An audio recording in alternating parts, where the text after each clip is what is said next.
Hello everybody and welcome back to this History of Ireland PowerPoint presentation. I was just finishing off the government and society in Ireland. I finished the slide. So where I was going to now move on to the next slide. That would be explain the history of the Irish security in Ireland. So order to play from the current slide. I go to the slideshow tab and click play from current slide.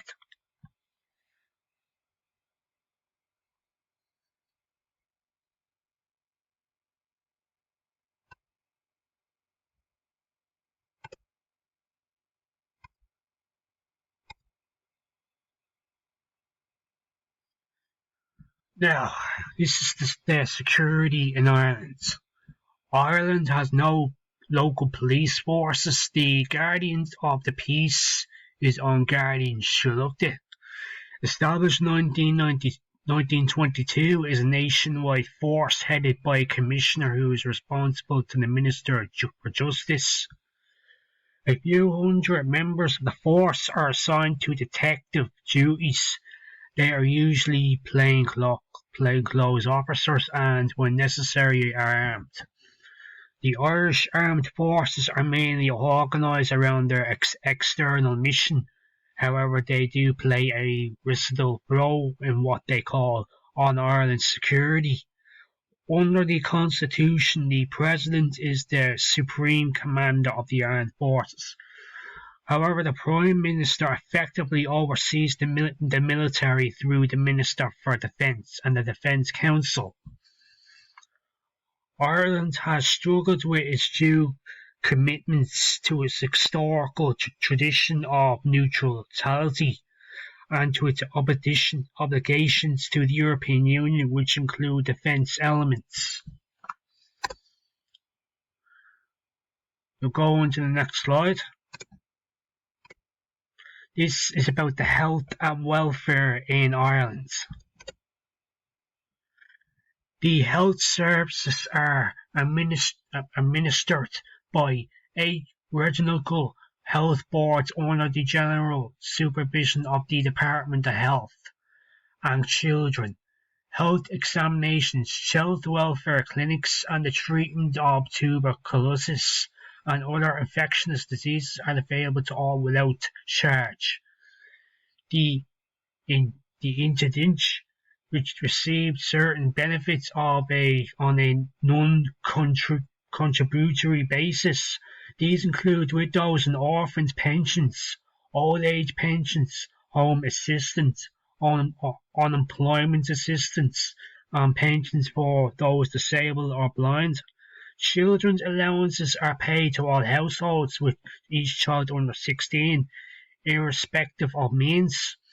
In 2010, the European Court on Human Rights found Ireland's abortion policies to be in violation of European standards of human rights. Now the next slide. This is mainly about the housing that is happening everywhere in Ireland.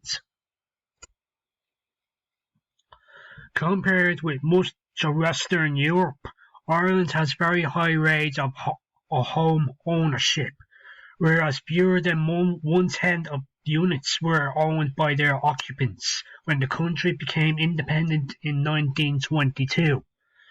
By the beginning of the 21st century, roughly 4/5 of units were owner-occupied. The housing stock in the country is relatively modern, with many units built since the 1970s. However, there have been housing shortages, and the waiting list for public housing units nearly doubled during the 1990s. Prices for homes rose dramatically as home ownership became a largely unfunded property bubble that played an important role in the Irish financial crisis of 2008. Housing prices fell precipitously. Yes, that's a crisis. The next slide now is to tell us the history of the education in Ireland. It all began with university education is provided at the University of Dublin, which is Trinity College. It was founded in 1592 and at the National University of Ireland was founded in 1908. The latter has constitutions of universities at Dublin, at County Cork, at County Galway and Maynooth, as well as several associated colleges. In 1989, the National Institutes for Higher Education in Limerick and Dublin, which emphasised applied studies in varied flexible course structures, were given university status and renamed the University of Limerick and the Dublin City University. Education is highly valued in Ireland, which is sometimes called the land of saints and scholars, and the strength of Irish education was often seen as a major contributor to the takeoff of the Celtic Tiger comedy in the late 1980s and 1990s. There are a lot of colleges all around Dublin so far. There's the TCU, there's the Technological University Dublin, there's Pearse College, there's Crumlin College, there's Ballyfermot College, there's Indacore College, there's the National College of Ireland, and there's the University College of Ireland, which is UCD, and Dublin City University, which is DCU. So yeah, there is a hell of a lot of education around Dublin, so a lot of opportunities to take courses around the capital county of Ireland. Then let's move on to the next slide. This tells us about the cultural life in Ireland. Use of the Irish language declined steadily during the 19th century and was nearly wiped out by the Great Famine of the 1840s and subsequent immigration, which particularly affected the Irish-speaking population in the western portion of the country. From the mid-19th century, in the years following the famine, there was a resurgence in Irish language and traditional culture. The cultural revivalism became an inspiration to the Irish nationalist struggle of the early decades of the 20th century, partly because of government subsidies and programs. Traditional cultural activities, especially the use of the Irish language and the revival of arts and crafts, have increased. The Irish pub, the most pubs in the world is Ireland. Ireland has the most pubs all around all counties, especially the capital city, Dublin. The Irish pub serves as a focal point for many small villages and urban neighbourhoods, a place where the great Irish passion for conversation, the Irish stories and the jokes can be indulged. So that's what the cultural life is in Ireland, all in the past, the future and the present. This slide now is all about the theatre in Ireland. Irish achievements in the theatre will rival those in literature. Two Irish dramatists won Nobel Prizes for literature: George Bernard Shaw, 1925, and Samuel Beckett, 1969, and several others, including Oliver Goldsmith, Richard Brinsley Sheridan, Oscar Wilde, John Milton Synge, and Sean O'Casey, are also known throughout the English-speaking world. Dublin is the centre of Ireland's theatrical life. Its Abbey Theatre, founded in 1904 and rebuilt in the mid-1960s, stages classic Ireland plays, as well as new works in both the Irish and the English. The Gate Theatre produces Irish and international drama, while the Peacock Theatre, located under the fire of the Abbey Theatre, concentrates on experimental plays and works in the Irish. Yeah,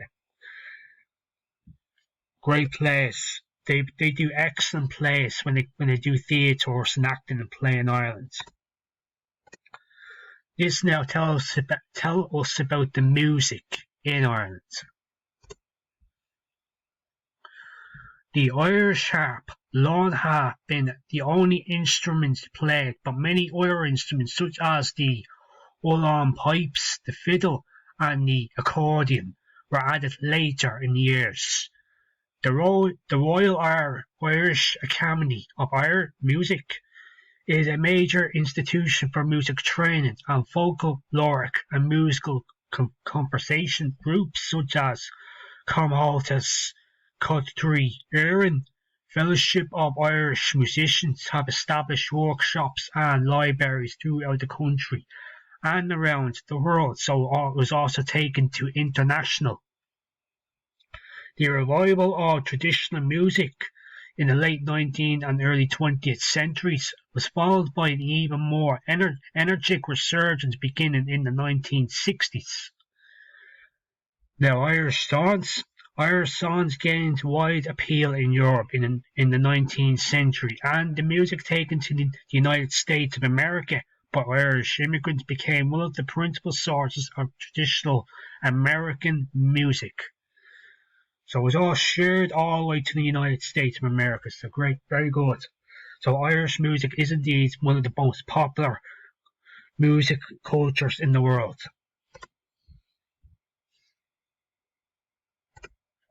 This next slide, this is now tell us about the sports and recreation in Ireland.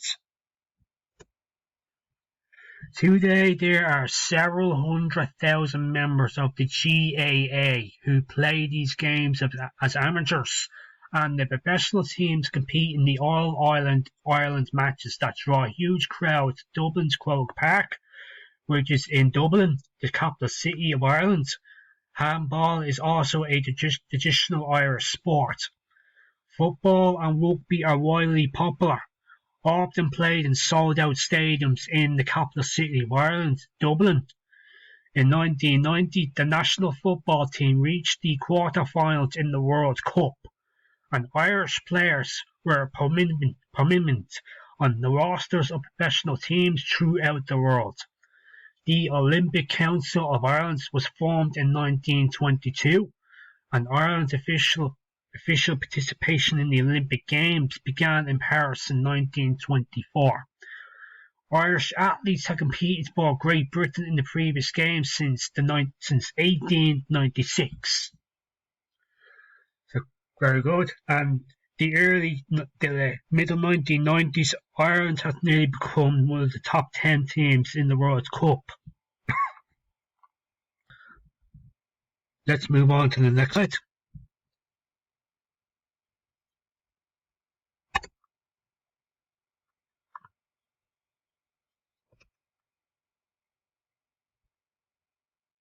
This is going to be the last slide of this video, but it's not the last slide of the presentations. There's still a few slides that I need to present. This